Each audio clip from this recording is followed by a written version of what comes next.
All right, so real quick, who am I? So Zubin Irani, CEO at cPrime, helped start the business about 10 years ago. We're actually based here in Silicon Valley. We are a CloudBees Platinum partner. We also are an Atlassian Platinum partner. We're their largest partner in the world. I didn't want to show off and put a bunch of logos, so I anonymized our clients, but I put a handful of some of our key clients that we work with here in the Bay Area and across the country. So you get a sense of some of the experience that I get to draw from. And a lot of this presentation are some of the macro trends we are seeing in the community, both the DevOps community and the Agile community, what we see and hear at our clients, and some of the key lessons and takeaways from that. So I'm going to make sure you guys stay awake. So if you were to guess, what percentage of the Agile community believes DevOps is critical to Agile success? What would you guess? Yell it out. 60, I hear 0. What was it? 30, 20, 85. You're crazy. But he works at Twitter, so we know he's crazy. Okay, so all over the place. Okay. Here's another question for you. Over what percent of the Agile community has, that gave the answer away, has knowledge of DevOps? What percentage of the Agile community you think actually knows what DevOps is and understands it very well? 10, 5, 20. All right. So I did this survey recently. So about half the community believes DevOps is critical to Agile success, which is actually higher than I thought it was going to be. But it should be much higher than this. It should be closer to 80 or 90%. And I phrased this incorrectly, but over 80% of the Agile community doesn't really know what DevOps is. They've heard the term, but they don't have a clue what it is. That is really fascinating. And as I go through the presentation today, I will kind of talk about why I think that's fascinating. But first, one of the challenges with doing a presentation for a large group is you kind of have a wide range of folks in the audience. So just to try to get a sense of who's out there, if you could just raise your hands, folks that are, let's say, anyone that has a server login that logs into a server on a weekly basis, any kind of administrator or sysadmin. What about management folks, leaders, okay? What about build masters? Who are my build guys, okay? Any test automation folks in here? I know I got one right there in the corner. Okay, great. Any Agile coaches here? Or Scrum Masters? Okay, that's good. You guys are the 10%ers or something like that? Great. Well, I'm going to make two bold statements. One is Agile cannot survive without DevOps. I fundamentally, and our company fundamentally believes this, that Agile cannot and will not survive without DevOps. On the other side of it, DevOps is meaningless without Agile. Now, this is somewhat of a controversial statement, but I'll explain this a little bit as I go through the presentation. But look, DevOps is great technology. It's great process. It's a great set of practices and philosophy. But without Agile and the need for agility, a lot of this cool stuff we're doing isn't as useful, isn't as valuable, doesn't save or generate as much money as it can. So the two are combined. And I'll talk about that. So I've got 4 main objectives for the day. An explanation of why DevOps is important to Agile. I'm going to teach you Spanish. It's actually not true. Just making sure you're paying attention. Keys to a successful DevOps transformation and the relationship between Agile and DevOps. Now, DevOps it's hard to define. I think every client I go to has a different definition. If you Google what's the definition of DevOps, you're going to get a million different things. If you go on Dice or Monster and you search for DevOps engineer, there's about 1,000 jobs for DevOps engineers. It's kind of big and broad and totally misunderstood. So I wanted to at least say, here's kind of just generally how I'm describing DevOps. So when I say DevOps, I'm really talking about these 6 major types of things, right? So you guys all know CI, you guys all know CD, we know cloud. Test automation is a critical part. Security automation is the kind of new emerging sec DevOps that's everyone talking about nowadays. And then obviously monitoring, right? And there's more elements to it, but I wanted to try to categorize, hey, here are the 6 things that I generally define as kind of key descriptors of what DevOps is. So I'm going to back up and talk a little bit about Agile, just to give you some background. And just so you know, so cPrime, we've done many global transformations. We've trained over 30,000 people in Agile. Our roots are actually in Agile, and then we kind of moved into the ALM and DevOps space. So I want to start and talk about Agile and really kind of give you the perspective of what's going on in the community and where I think it needs to go and how that ties in with DevOps. So a brief history of Agile, right? Agile, was born in 2001 with the Agile Manifesto. It was a grassroots movement for 10 years, right? It was only the last 5 years that clients have really, really started adopting it in a large way and putting significant dollars and effort around doing true global transformation. And I think it's important to know this, right? Because DevOps is a little bit behind where Agile is, but I think we can learn a lot from kind of the path that Agile took. There's 5 main factors for how Agile crossed the chasm, right? And when I talk about crossing the chasm, I'm talking about, going to clients and trying to convince them, hey, you should be looking at Agile practice, or you should be adopting Agile to help your organization. That was kind of early adopters we were having those conversations with. Then you have conversations where clients say, okay, I kind of want to do Agile. Can you help me understand what it is? Right? And then as time evolved, now it's clients like, look, I know what Agile is. I know we need it. Please help me out to do it.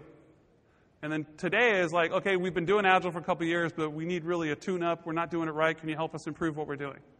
Right? And that's kind of the maturity that Agile's kind of gone down in terms of our interaction with clients. So when I say it's crossed the chasm, it's because we're having those kind of conversations where almost every company has done Agile or tried to do Agile or is doing Agile in some form. Maybe not very well, but it is mainstream. It is extremely popular. It's something that you don't have to convince people is important or valid methodology. So the 5 factors that really kind of help them kind of cross that chasm. So grassroots, right? Agile was a bottoms-up methodology, and that's one of the big things. Is it's a revolution. It's an uprising. Business got tired of slow IT. They got tired of technology taking too long, being too slow, not being responsive, and they found a way to work without them. Right? They went to cloud providers, and that was kind of the emergence of cloud applications. Global competition has increased. Right? Let's not forget, even though we're technologists, it's the business that drives what we do. Business is what funds what we do. Even though software is eating the world, the reason why software exists is to support and help a business be successful. So with competition increase, organizations need to move faster, need to respond, need to react at 20 times the pace that they did 10 years ago. Scaling solutions went mainstream. So finally, someone put out hey, here's how you do Agile with 5,000 people or 10,000 people. Whereas, prior to kind of going mainstream, everyone's still talking about, oh, you can do this with a couple of teams, and you can maybe string them together and maybe deal with like 50 people, 100 people. Well, organizations of any size and importance these days are large. I mean, even Uber, who we look at a startup, they got thousands of employees. Right? You go to some of the biggest companies in the world, they've got hundreds of thousands of employees, and a good portion of those are tech employees. So how do you manage and how do you really do agility at the enterprise in a large-scale environment? And then talent. We have a shortage of tech talent, not just here in the U.S., but globally. And that's a challenge. Companies cannot hire fast enough. And the talent they're hiring now, they're getting college kids, the millennials that we like to call, right, and make fun of. But they're different. They have a different set of values, a different set of things that drive them. They grew up with bleeding edge technology. So they're also demanding, they were demanding better technology, better processes, more collaboration, right? So these 5 things kind of together kind of gave a perfect storm and really, I think were the keys to what drove, what sped up agility and really took it over that chasm and took it mainstream. 2 other things that went, so in the spirit of doing an Agile retrospective, 2 of the things, the key areas that went well is timing, right? People are ready for change. We had enough failures with enough frustrations, enough long nights and weekends, and everyone was kind of waiting for this rebellion to happen. Second one is momentum.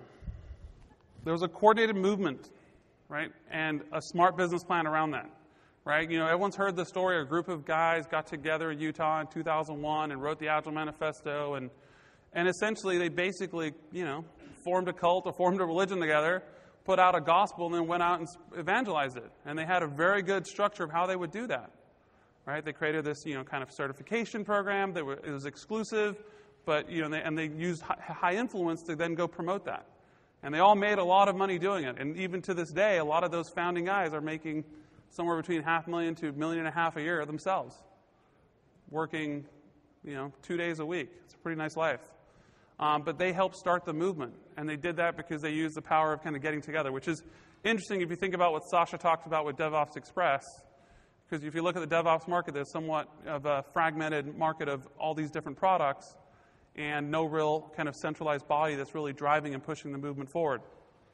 I think Gene Kim is trying to do that, right, with DevOps Institute and a lot of things he's doing, but he's one guy trying to push it forward. So what didn't work well, and even what doesn't work well today, we see that Agile coaches are, I like to say, allergic to technology, right? It's ironic, right, because coaches are supposed to be coaching development testing teams and all that good stuff, but they're allergic to technology. They don't want to talk about Agile tools to track work. You know, they don't want to talk about using technology to collaborate. They sure as heck don't want to talk about source code management, build tools, cloud infrastructure. They don't care. They don't want to talk about it, right? Because they think it's all about people. And people are very important, but it's not the only thing. The manifesto says people over processes and tools, but it doesn't say you don't do processes and tools, and you don't need processes and tools. So coaches just focus on people and processes, and they just completely ignore tools. It's a huge, huge mistake. And I've interviewed hundreds of coaches, and that's one of the first questions I ask was, what do you think about technology? What do you think about Agile tools? And almost 80% of them are like, I don't really need it. I don't really like it, you know. No, it's a part of your job. When you're helping a team collaborate and they're stuck on a problem because it takes 3 days to merge your code, and you don't understand why it takes 3 days or the tools they're using, how is that not a problem that an Agile coach needs to solve? And one of the reasons we have so many coaches allergic to technology is it's really easy to be an Agile coach. You can literally just say, yeah, I've been managing people. I'm a coach. You could be a life coach and go take a couple of Scrum classes, and all of a sudden you're an Agile coach, and you can charge $2,000, $3,000 a day. So that's what's happened. All these people have rushed into the coaching community saying, I'm an Agile coach. You've got these coaching boot camps. You go for a weekend, and you come out on Monday, and now you're a coach.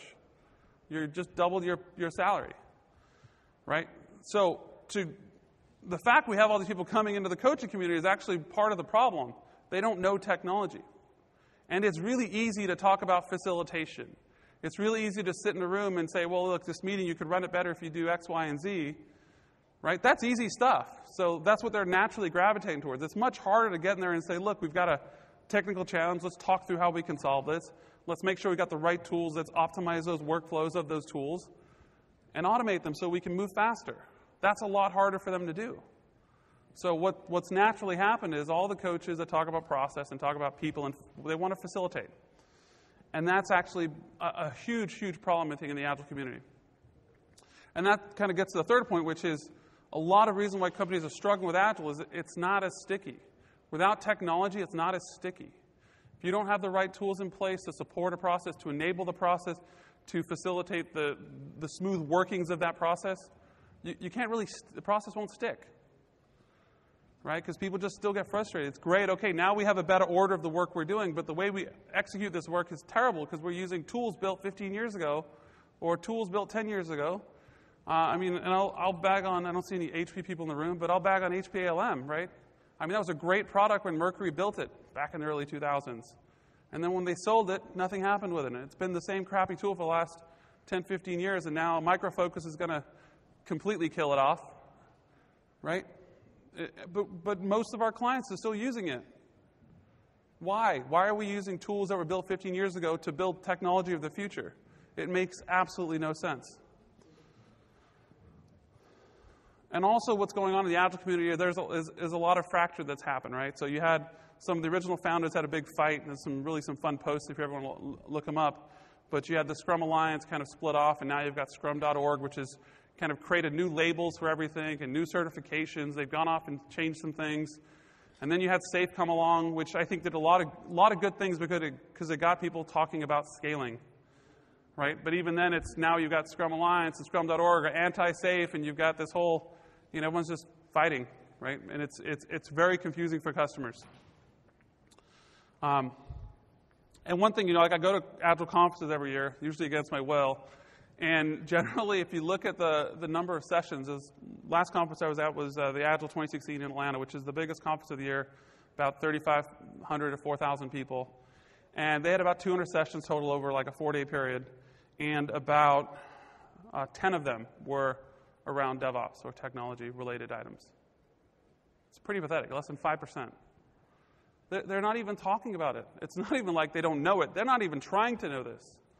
And that's a big problem. And a lot of it is, look, the people that are running these conferences, the people that are higher up in the Agile community are going to talk about process all day long because that's easier to do, right? They know that stuff. They make good money doing it, and they don't want to venture out into this unknown of technology. So they're scared of change. They're not innovating. They're not reinventing themselves. It's ironic that people that practice and preach Agile don't want to innovate or iterate or improve, right? Because they practice self-learning, continuous learning. They don't do that. And that's actually holding back the Agile industry. If you go out and Google, is Agile dead? You'll find a ton of articles on it. Because that's what people are talking about. They're saying, is Agile dead? It's not dead. It's dying. And it's dying because of the community's stubbornness to move forward, to embrace technology, to embrace DevOps. You probably wouldn't realize that I make half of our company's money comes from Agile, and I'm bashing on the community. But the truth is, when we talk to clients and we talk about, look, we will help you with your Agile transformation, we will help you with your process, but you got to bring technology along for the ride. This is a joint venture here, right? And our clients get that, right? The executives we talk to understand that. So we do take a somewhat controversial position, but one that I think is absolutely the right position to take. So when we think about Agile transformations, and I think it's important to reflect on what has actually worked well with transformations, because this will ultimately, help frame the conversation around what do we do with DevOps? How do we make DevOps? How do we really transform organizations to embrace DevOps? It's great that someone paid to send you here, and you'll come back with some great ideas. You'll look at some great technologies, but will you get the money? Will you get the funding, the headcount, or the hours to do the work to make it happen? Will you be able to convince other groups in an organization to align with what you're trying to do? That's really kind of the key to success here. Well, what Agile did was a couple of things, right? One is they had a burning desire for change. They had a burning desire for change. They had a clear end goal of what they were trying to accomplish, and they had a roadmap to get there. Executives got on board, right? It took them years for executives to understand what Agile was. A lot of times we would have CIOs, CTOs call us and say, hey, we want to go Agile because my buddy at this other company said that they're going Agile and it's helping them. They don't even know what, that's literally how these guys find out about things. Their golfing buddies or now their biking buddies are telling them about what's going on, and they should be looking at this Agile stuff. But educating them, getting them involved, because it is hard to do a transformation no matter what kind of transformation. An Agile transformation is hard, a DevOps transformation is harder, and also more expensive. So if you don't have executive support, good luck. Money and time must be funded, right? This is not a spend $20,000, spend $50,000, and all of a sudden you got this product and you're good. No, this is a $1 million plus effort. It is a transformation. It is a change initiative. It requires, implementing new technologies, ripping out old ones, optimizing processes, building and automating workflows. It requires a lot of work. And it is a cross-cutting initiative that is going to tackle process and technology. So now you need to get alignment from different parts of the group that you may not be in or may not have influence over. Right? So you got to do a bit of an internal sales job here. So at cPrime, we really believe in kind of a unified framework. Right? We believe that software delivery is a connected beast. Right? How we build software is connected. You need a unified framework to bring that together. So we've been talking a lot about with the analyst Gartner Force about SSLM, Software Services Lifecycle Management, which is really, like, if you think about it, companies are engaging in transformations in kind of silos, right? You have someone that's been funded to do an Agile transformation. You've got some guy that's doing some DevOps work, or some cloud initiative, and then you've got someone rolling out some new ALM tools. It's extremely fragmented. You're not approaching it companies aren't approaching it as a holistic endeavor, and ultimately that leads to the failure because each one of those major areas are all connected. They should be connected. They all work together. You can't do one without the other. You can't implement a ALM tool or a workflow in Jira if you don't actually know the process you're trying to support or optimize. Right? You can go build this crazy, amazing pipeline, but if the teams don't want to use it or if it's not mapping to how they're doing work, it's not useful. It's not useful. I've gone into clients. I went into a large financial company, multi-billion-dollar business, and I talked to the head of their DevOps group, the release management group, and he's like, "Yeah, we've got this amazing pipeline. It's awesome, right? It's fully automated from start to finish." I'm like, "Oh, great. Well, then you don't need us for that. Awesome." So we're just doing the Agile transformation. As we go talk to some of the teams, they're like, "No, it's shit. It doesn't work." It's like these guys went off and built something. They said, "Here you go," and they're like, "What the hell is this?" They're like, "We don't use it." They're like, "We just do everything our way, and then at the end, right before we push to production, we check in the code, and then they just release that." So they basically bypass the whole pipeline they built because you can't build things in silos. It's crazy. We have some fun meetings with clients. So going back to this point, half the community thinks it's important, but it should be all the community. 80% of them don't have a clue of what DevOps actually is. We need to educate, right? We need to educate folks in the Agile community. We need to educate executives. We need to educate our boss's boss's boss, right? And I think that's where DevOps is going. We have to do that, and that will help push us forward. So how do you become a champion? Right, remember, for people, if you think about what made Agile successful, it was, look, we need to get the right features delivered faster to market, right? And that's a business thing. We save money, we make money by going to market faster. Well, guess what? We're bringing you automation. We're going to get those right features delivered. We're going to get them working, right, more often, higher quality. We're going to get that out. So we've got to kind of start speaking that language, right? Start looking at what's driving them and talk to those pain points. Right? Mobility is actually one of the biggest drivers I've seen for DevOps in organizations. Right? Continuous integration, continuous delivery is absolutely critical if you're running any kind of mobile app. Right? The speed and pace that you need to move in a mobile world is extraordinarily fast. More importantly, the tolerance for shitty applications is extremely low. And for those of you that have a smartphone, which my guess is all of you, if you've ever downloaded an application on the Android or App Store and it was slow, clunky, threw a bunch of errors, you probably deleted it or never use it again. So builders of mobile apps have one chance, usually one chance, sometimes they have two, to get you an app that works. And it's not like they can just drop an app write some code and push it to production within an hour and fix the bug. No, it's got to work because you've got to go through these life cycles to release new apps. People have to download them too. Learn the language, right? Part of the reason why all these Agile coaches can make $2,000 or $3,000 a day is because they learned the language. It's not that hard. It's really not, I promise you. They just translated a bunch of words, talk about epics and features and stories. It's not that hard. Learn the language, speak their language. So when you're talking to Agile folks, business folks, use their language so they understand that you understand what they're doing and what their world looks like, and that you're trying to solve their problems. And ultimately, if you really think of DevOps as an Agile initiative, hey, this is Agile is the front end, right? We organize teams, we organize products, we organize the work we want to do. DevOps is actually doing the shit, right? It's doing all the work. It's taking those backlog items and actually building code, testing it, put it in infrastructure, deploying it, supporting it, right? That's all the beef, right? That's really where all the money should be.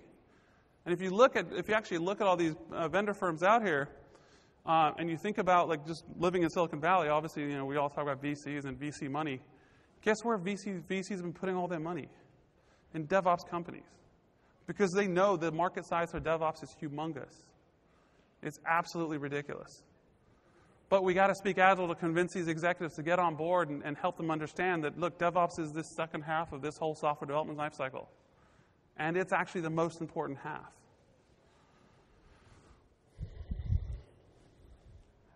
So what's important to your organization isn't necessarily what's important to you.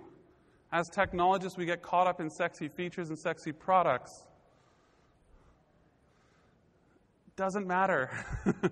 You've got to sell. You've got to convince people. You've got to understand. And this is any type of selling, any type of sales training. It's always about what's important to you, what's important to your customer, to the person you're talking to, right? So if you're talking to a PMO person, what do they care about? They care about process. They care about traceability. If you're talking to a security person, talk about audit, right? Talk about, look, if we take Jira and all the work being managed in Jira and we connect it to our DevOps pipeline, we'll have full traceability so you can see from the story down to where that code is, in which environment, when it got pushed there, who pushed it, all the automated tests connect to that. You'll be able to see that. That is a level of traceability that just doesn't exist unless you can connect everything together. That's going to get them excited. That's going to get them wanting to do this. So even though you may want to be working on this cool little containerization stuff, which is awesome, don't use that as your entry point. Don't sell with, oh, we come up with these great containers, because they're going to be like, I don't know what the hell a container is, right? Talk their language, speak to their actual needs, and realize that figure out what's important to them, and use that as your entry point to get your initiative moving. I used to work in ops. I worked at DirecTV for many years, and I supported all their apps, and it was quite a fun tenure I had there. And the one thing I learned about ops is, people don't give a shit about you until shit crashes, right? And then all of a sudden, they're like, well, why didn't you spend all this money and get all this better uptime and HA and monitoring and stuff? Because I'd asked you for it last year, and you wouldn't give me the money. People don't care about uptime, just like people don't care about security. We feign that we care about security, but no one really does. The problem is because when you buy security and when you buy uptime, the business doesn't get anything, right? They only get something when you have an outage or a hack, right? It's the whole concept of the lights are on. If the lights are on, the lights come on, great. You only complain when lights go off. So part of when you're selling something is uptime is great, performance is great, security is great, but look, those aren't key drivers for a business person. You go to a business executive and talk about that. If you go to Sony and talk about security, they're going to care because they had a massive hack and they're still reeling from that. But for the most part, that's not going to drive action. What's driving action is, look, we can help you deliver these important things that are going to make you more money faster, right? And when we deliver it, it's going to work the first time. That's the stuff that's going to resonate with them. That's the stuff that's going to get them to take action, to give you money, to give you resources, to let you implement this amazing technology that we have in front of us.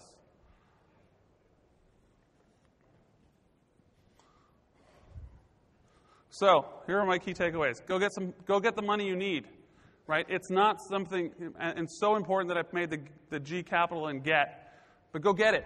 Go get the funding, because you cannot just, do this on a bare bones budget. Organizations have money. You're going to be saving the money. You're going to be driving more money because they'll be able to push more features out faster. A lot of folks that have adopted Agile, they did it because they thought they'd be able to deliver more of the right product more often, right? And really what's going on is they just haven't seen that benefit yet. They're still waiting for that ROI. They're still waiting for that. And that is the big thing with what DevOps can bring them. It can bring them that speed. It can really take all those lag time, all the bottlenecks out, and allow them to move faster. We have to educate coaches. We have to educate executives, right? Run workshop. People know what DevOps are. If you say, look, hey, we'll talk about DevOps and Agile, how it connects together. That's part of why I put DevOps and Agile in the title. I figured enough people will be like, well, that seems like that might be an interesting topic, right? It's because those buzzwords are out there and they're important, but there's so much vagueness around it. So go out there and educate. Say no to silos. Silos are absolutely killing us, right? And we go out, infrastructure groups go out and do things in silos. Another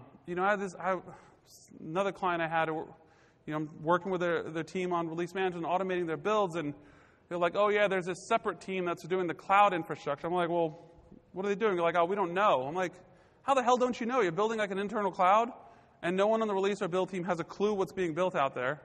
Go to the dev teams, they have no idea what's going on. They've got this multi-year cloud infrastructure, private cloud they're building, and no one in the rest of the technology organization has a clue of what's going on.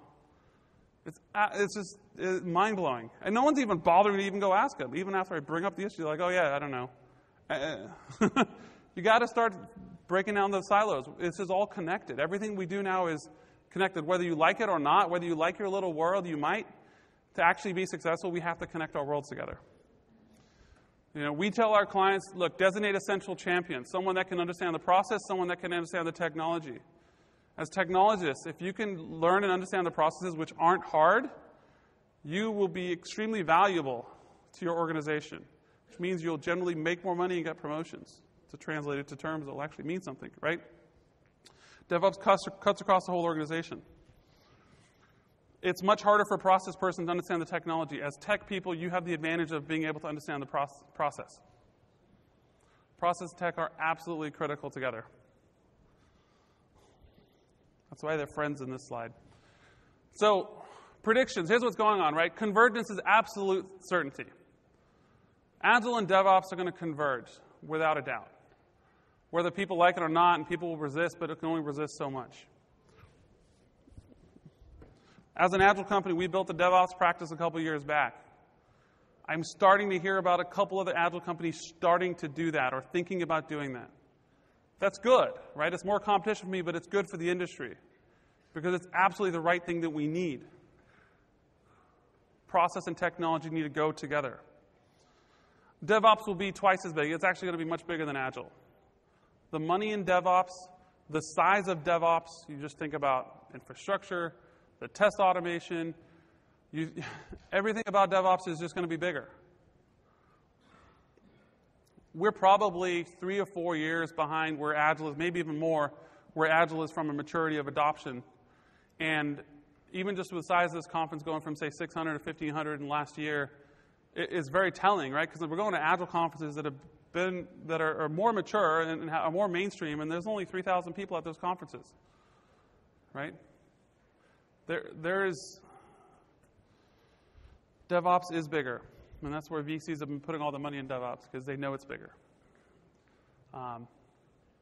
Agile coaches will need to adapt or die, and not literally die, although some of them. But we have to be careful that we don't fall into the same trap that's going to happen in the Agile community with tribalism.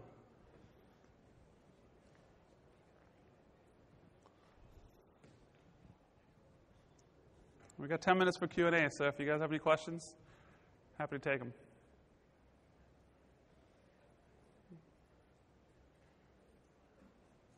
Thank you all. Any questions? Yeah, question up front. Thank you.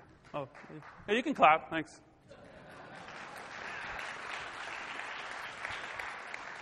Thank you. I had a question over here. Yeah, so getting the money. How do you get the money, right? I mean, it all comes down to business cases, right? You got to show the value. So what are you going to save them? What are you going to give them, right? And that's one of the, when we were going into clients and talking about Agile and helping them spend money on that, big part of it is, here's how much money you can save. Here's how much money we're going to generate because we're going to get you 30% more features delivered. And each one of those features adds another $1 million to the bottom line. What's that do for the overall? So, yeah, you spend $500,000 here, but we're going to get you back $5 million in 12 months, right? As when you start to think about infrastructure, look, with container technology, you can save money with that, right? So there's an aspect of saving money, and there's an aspect of helping people generate more money. I would always go to, how do I help the company generate more money? So the biggest pain point is, how do we get code out faster? And I would focus on that problem, right? Which is, look, if there's a 2-day lag time between when a developer checks in code to when a tester can actually test it, and I can shrink that to 20 minutes, what's the value for that, right? So I would use those numbers. You've got to sell it as a business case. You've got to speak their language. Stop speaking your language. Understand the language that appeals to them, which is, money, and it's generally in the form of revenue, which is generally in the form of features that drive more revenue. Right. So the question, I'll just repeat it for folks who can't hear it, is how do you address it when you have executives that are kind of already in silos or in tribes and don't really want to collaborate? Or what usually happens is they just don't have the incentives to collaborate.